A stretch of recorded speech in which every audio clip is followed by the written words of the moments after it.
I'm Tim, the Brand Weaver, and this is Branding for Breweries, the podcast that helps you grow your brewery, build a better brand, and connect with more drinkers. Each week, I'm joined by the brightest minds in the beer world, sharing practical tips to help your brewery stand out and sell more beer. Let's get stuck in. What up, 24-hour party people? 'Tis I, Tim the Brand Weaver. I felt slightly surprised there, as if I didn't know this was going to happen. This always happens after the intro. Maybe it's the Christmas spirit I'm getting in, and I'm not quite as in tune as I normally am when doing these intros.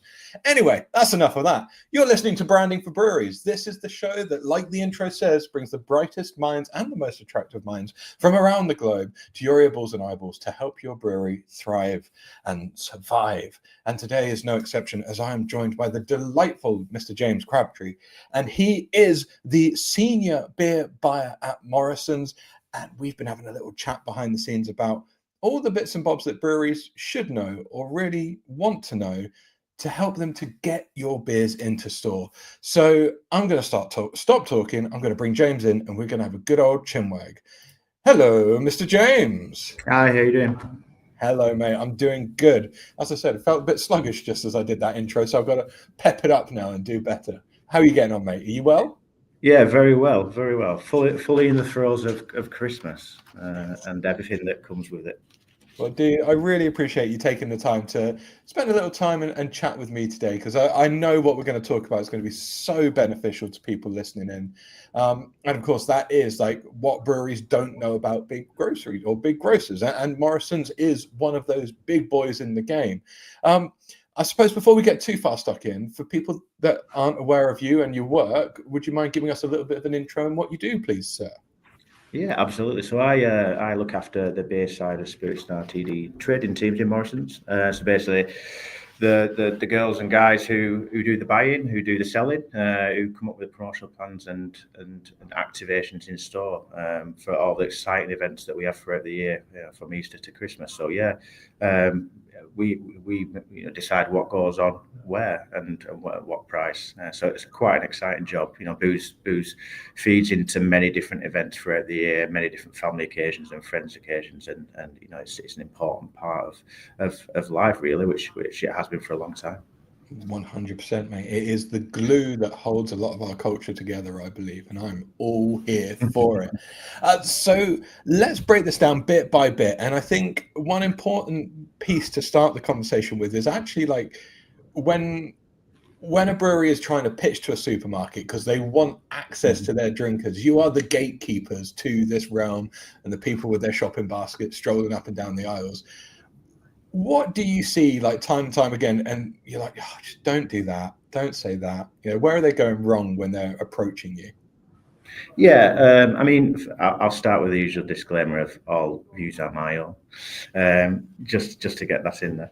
Thank you. So I think I think honestly, a lot of brewers pitch to buyers like they are another brewer. They kind of open up with the passion, the story, the medals, the awards, and all those are absolutely amazing things.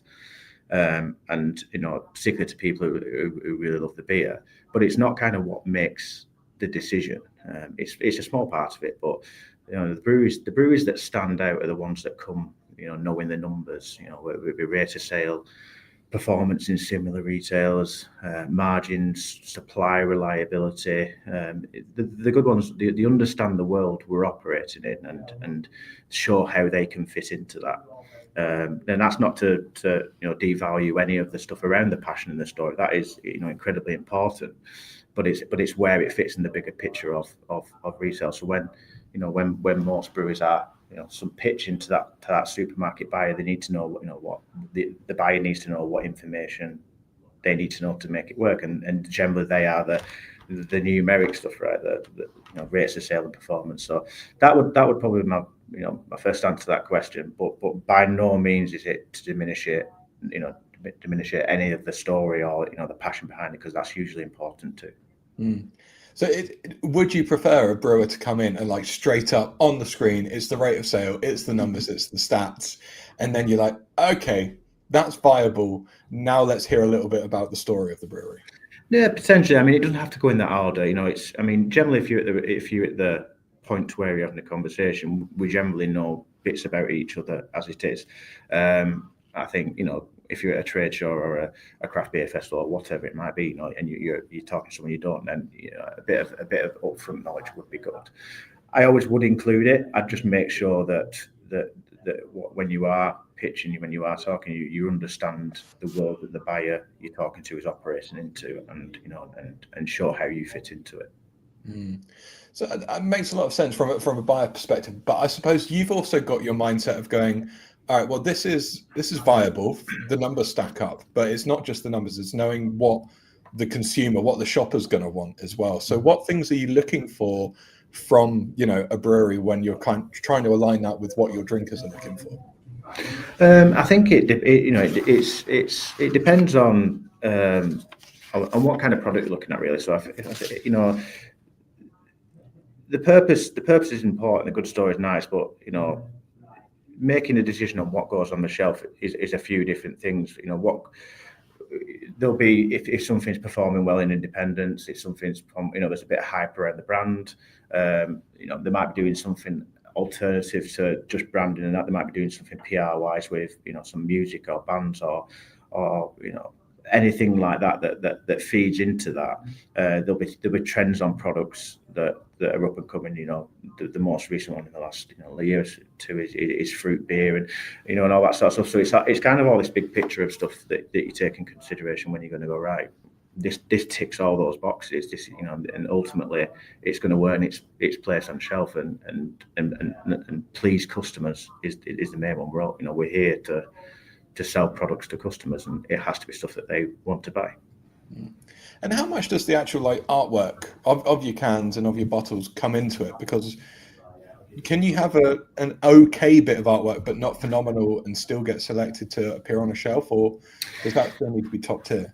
No, I mean, artwork is hugely important, particularly if you're focusing on single can craft, right? So shoppers aren't there at that fixture longer, and if they are, there's a lot of stuff to look at. But they're not reading essays at the shelf edge, or they're making really fast decisions, and that is usually on branding. So a simple, clear story that people can understand at a glance can always help. So strong branding, being clear on ABVs, being clear on beer types, all that sort of stuff. But ultimately, you're fighting in quite a noisy category in that fixture of, there's some great artworks and can labels out there. You're kind of trying to stand out from the rest. But my advice on that would be, at risk of repeating myself, customers aren't reading essays at the shelf edge. They're there making fast decisions. And I suppose you mentioned the single can side of things, which is really important. You're in a sea of other looking cans and bits and bobs, but that's probably where most breweries will start with, kind of that access point and getting onto the shelves. Beyond those who have your 4-packs and your bigger packs and more tried and trusted brands. I need to put my teeth back in. What, beyond the financial side of things, what makes a brewery worth the punt from?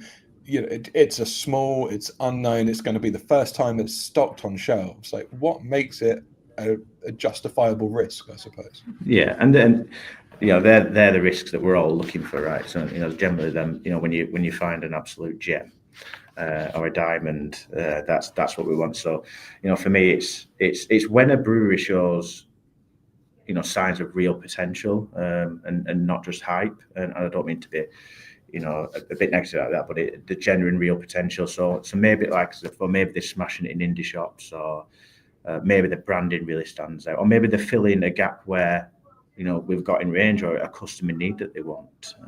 They can also they also might be doing stuff differently than others in PR and stuff like that. But when you're looking at those smaller breweries and the ones that show real potential, the other part of to consider is, can they scale up and keep things consistent. So consistency is a big thing. And if you're looking at bringing someone in small, it's also it's right for them as well that we do the due diligence of checking, if volume's coming at you thick and fast, can you keep the consistency of liquor, can you keep the consistency of packaging and supply, and therefore not disappointing customers. So it's all those sorts of things. I think the real potential in a smaller brewery is you find some gents which do some absolutely cracking beers and this, that, and the other, but it's also making a decision then about, right, well, is this what's right for them as well, because you don't want to set them up for failure. Yeah, I think that's a really valid point. The idea of going, well, it's all well and good having a decent can that you get on shelves, but if it's that decent and the thing starts to fly, you don't want to be caught with your pants down going, yeah, that's all we got, mate. Sorry about that. All right, so check that you can create enough of the stuff if it's that good, I suppose. I mean, James, we've been talking, well, I've been asking you about when a brewery comes to you, but is that the most common way that you are picking your breweries, or are you actually going, we've heard about these guys, or we know about these, and you're approaching them?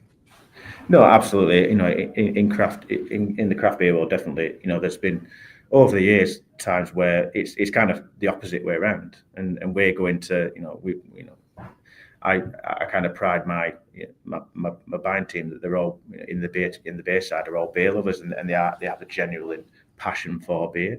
And sometimes we've gone out, whether it be at trade shows, craft beer festivals, even LinkedIn cold message people at time, because we've seen what a brand or a brewery is doing, and we think, right, this will be an absolute mega fit to what we want to do, and the credibility of our range is something that we hold quite dear to our hearts as well. So yeah, no, it kind of comes in all means, really. You can use all avenues from LinkedIn and socials to festivals and whatnot, and it's not by all means, it's not just breweries approaching us.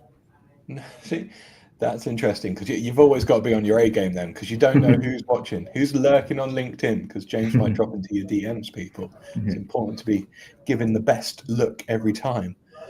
So I was just thinking, you mentioned about, when we were chatting earlier on, like beer fitting into so many different occasions and stuff, and you then going, actually, this particular brewery would be a great fit because we don't have one of those right now. Could a brewery reverse engineer that and do their research on someone like Morrisons and look at the range, look at what they're promoting seasonally, and then approach you and going, we've noticed you don't have much of X or Y. Like, would you welcome that kind of like presentation, or would you be like, dude, we knew that already, we're working on it? No, we absolutely welcome it. I mean, you've got to be careful. We're fully aware that we are a team of people that have our views and opinions, and that's it. But our customers, we serve customers from the south of England to the very north of Scotland, and everywhere in between. And there's a lot of different, there's a lot of regionality in there, and a lot of customers that want different things. So listening to customers, listening to suppliers is crucial to that. We don't have all the answers. We have part of the answer. Collectively, that's when we all have the answer. So yeah, a supplier, a brewery coming to go, listen, we've looked at what you're doing. It might be in this region, it might be sub-local, it might be a couple of stores, which we always look at too. It might be like, we've seen what you're doing. Actually, we think you've got a massive opportunity here, and this is why we think we can fit into that. They're great conversations to have. And like you say, like kind of selecting a few stores, is that normally how you approach it with a new brewery? Like, you don't do a full across the country release. Like, you go, right, we're going to try in a small patch, and like, is it an area that's local to them and then grow it out, or does it vary? It varies. We do everything from national launches to servicing some stores direct to store in one or two stores, and everything in between. I think our regional range in craft and in premium bottled ale is something that we're very proud of, and we're holding on to, because of the importance it has to our customer. Particularly in ale, where we punch above our weight quite significantly. It's a large part of that is to catering to local and regional ranges, and when you look into the data on why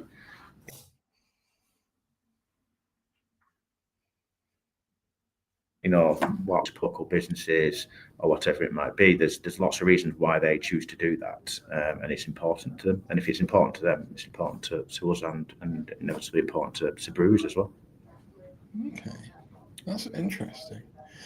I want to take a slight kind of detour in conversation because I remember when you and I were talking a while ago, like, so you've been selected, you've got something going into Morrisons. Mm-hmm. There are a few things that you said that maybe breweries aren't overly familiar with or don't normally consider. Like once you're locked in, once you're part of the process, Mm-hmm. even like you say, the practicality of stacking the shelves with your product, there's things to think about. Like what are those kind of hidden gems that you wish more breweries know about to help the team on the floor do their job that little bit better?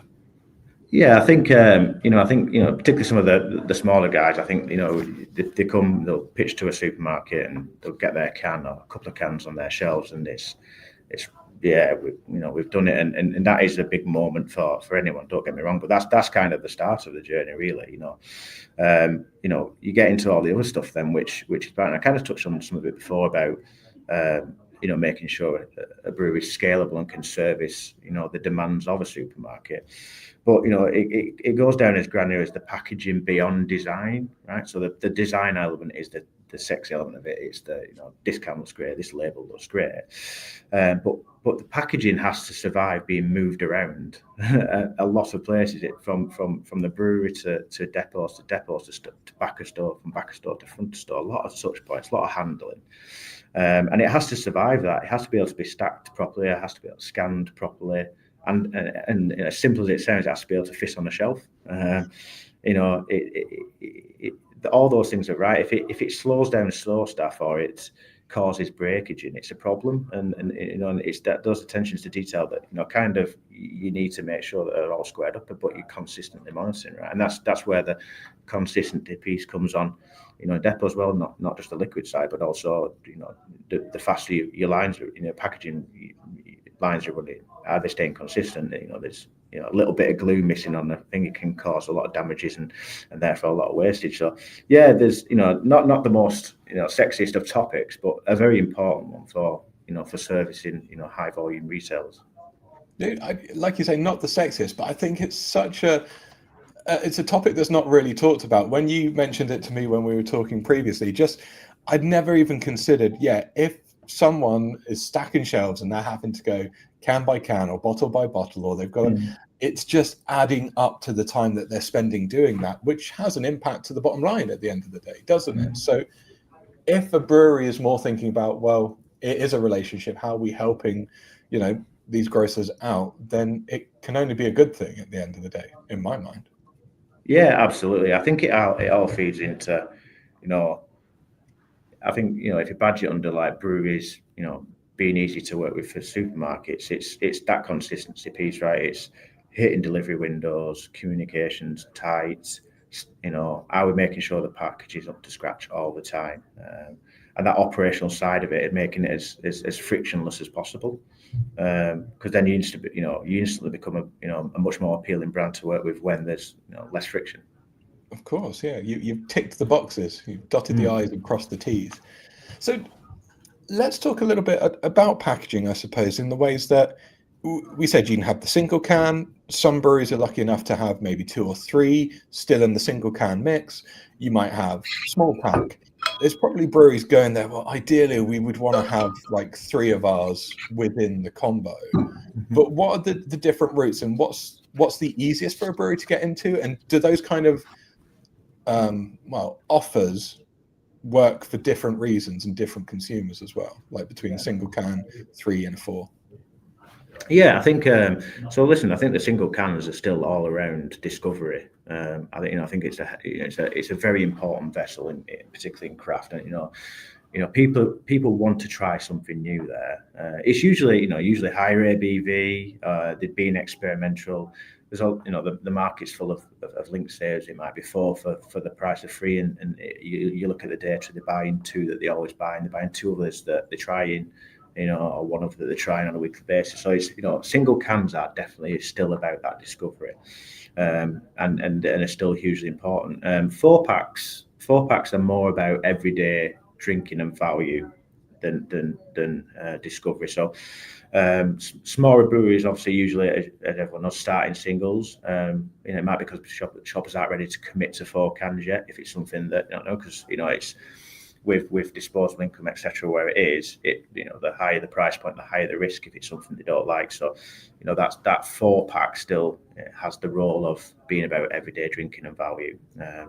As the brand, so generally, new small breweries go into singles, and then as the brand grows and people come back for more, that's when multi-packs start to make sense. And there's some craft, some good craft breweries that have made that transition to predominantly doing their fours rather than singles. But singles are still, if you want people to try something new, if you're wanting that experiment, which is still highly applicable in the area, they're hugely important.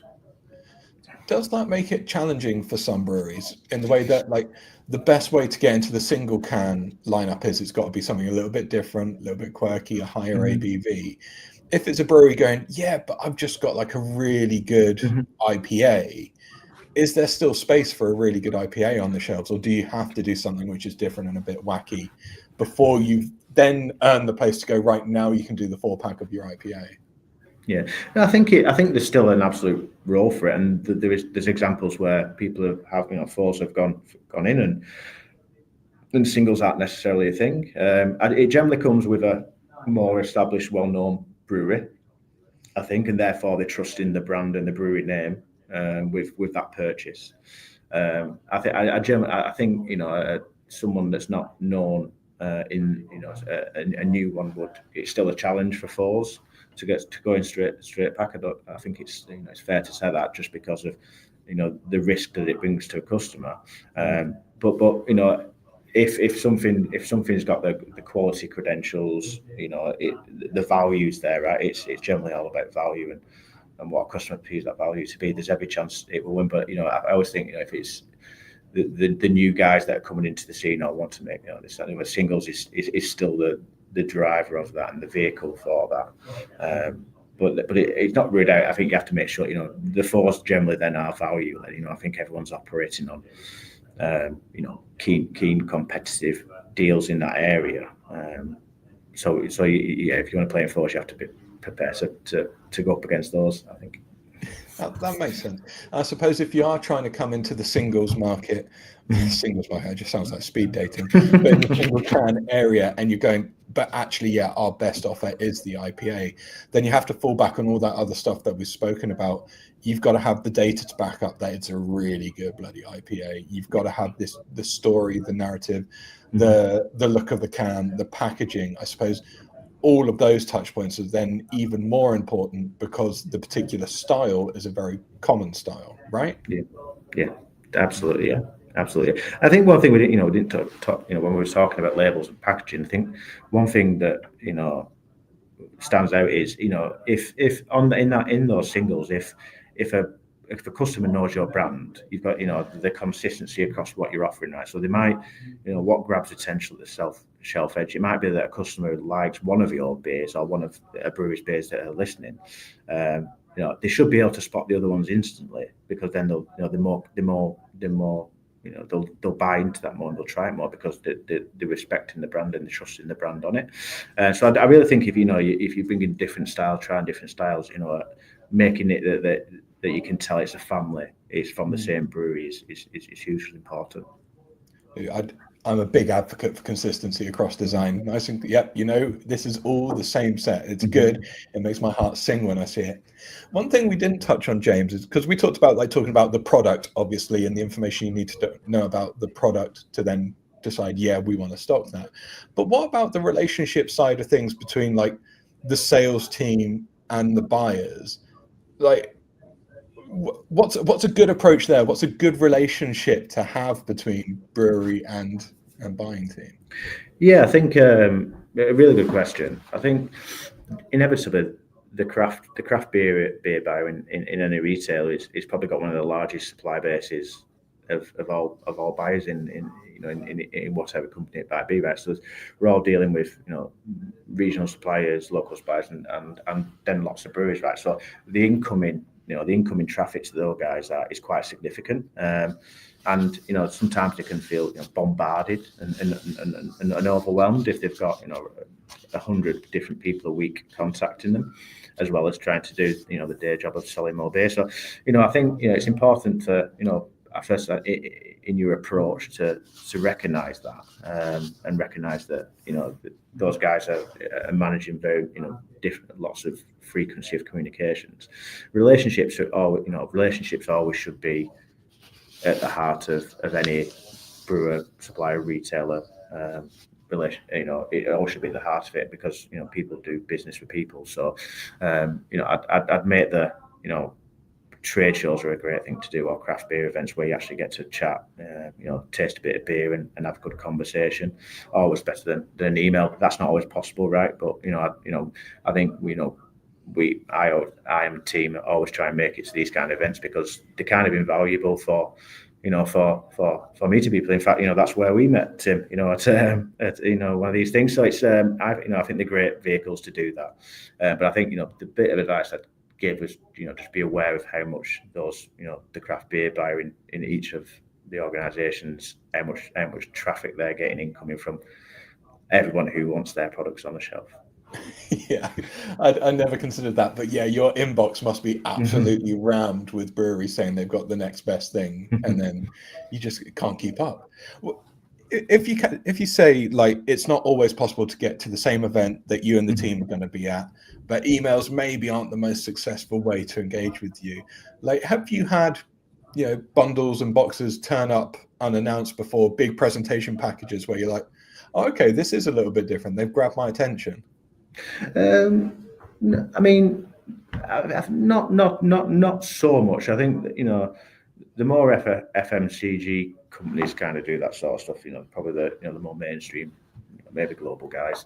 Not particularly from the small guys. There is an odd example of someone doing stuff quite tactful and tasteful, and sending a can but with a bit of info on who they are and where they come from and what they stand for and what their values for. And they're always whatever the team gets sent, and I'm sure it's the same elsewhere, that everyone makes the time to make sure they review everything and go back to whoever sends it. So I think it's definitely a vehicle too that I appreciate. It's very hard to get hold of anyone all the time, but I think all those sorts of now. Okay, so you broke up there, but I get the gist of it. So hierarchy, it's got to be face to face. Find you at an event. Email probably lower down the bottom of the list. I suppose the dream would be to work out if you're going to be at an event and then pounce on you aggressively with lots of information and kind donations towards you.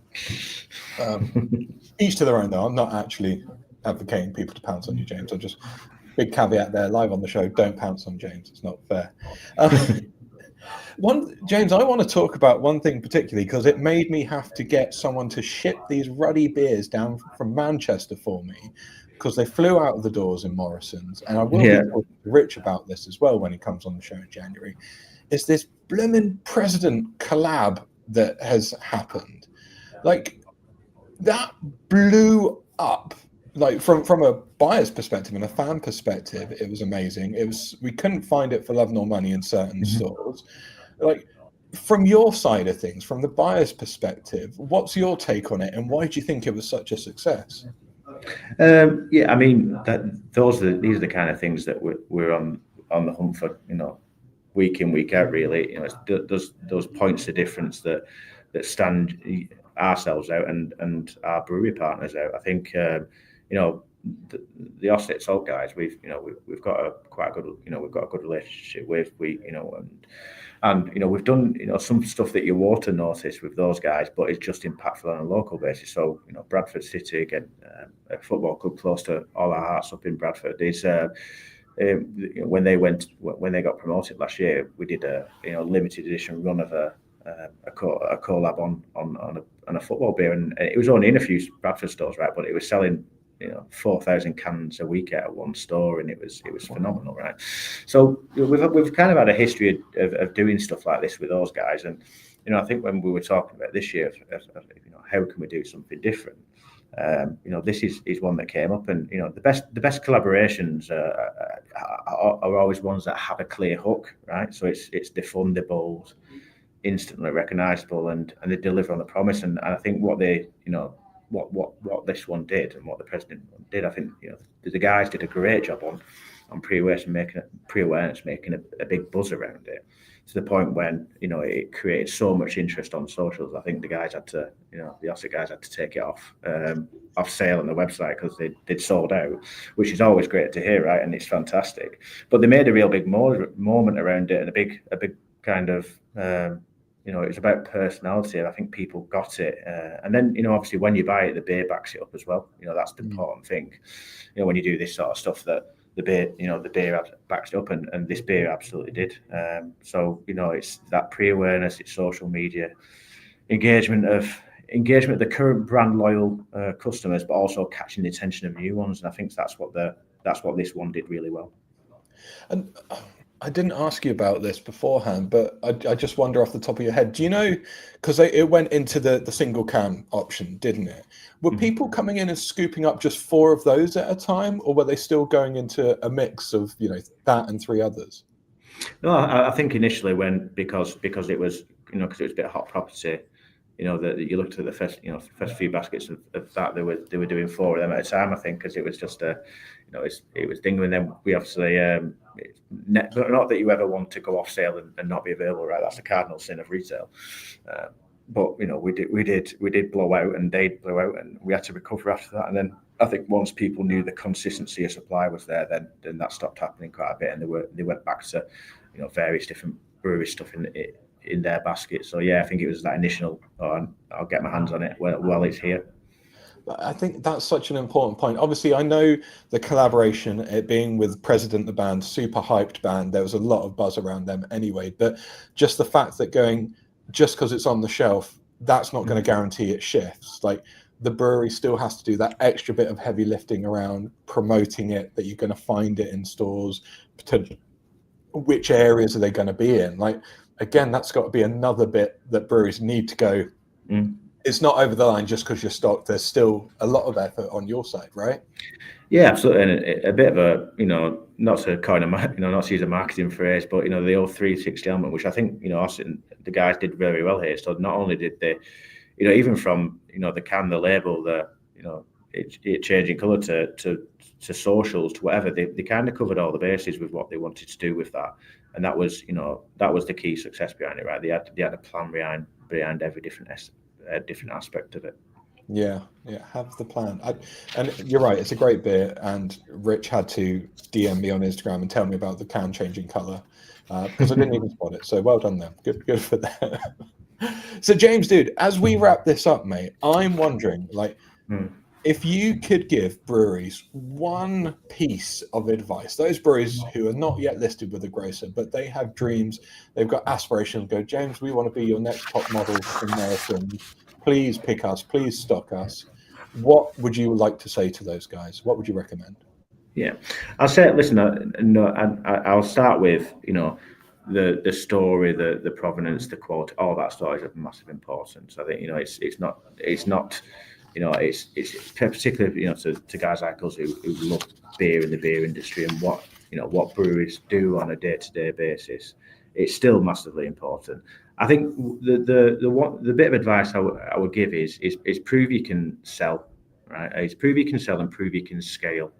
You know, and going back to some of the things we talked about, getting the listing is kind of the easy bit, really. It'll seem like really tough to some guys, right? You know, getting into have the conversation to get the agreements, whatever. But the listing is the easy bit. Staying on shelf is the challenge, and stay, you know, and focus on rate of sales. You know, solid operations, packaging that works. Nail those 3, and everything else becomes a lot easier. So once you're in, it's about, you know, consistent care and attention, and it's not just job done, it's monitoring rates of sale, customer feedback and complaints.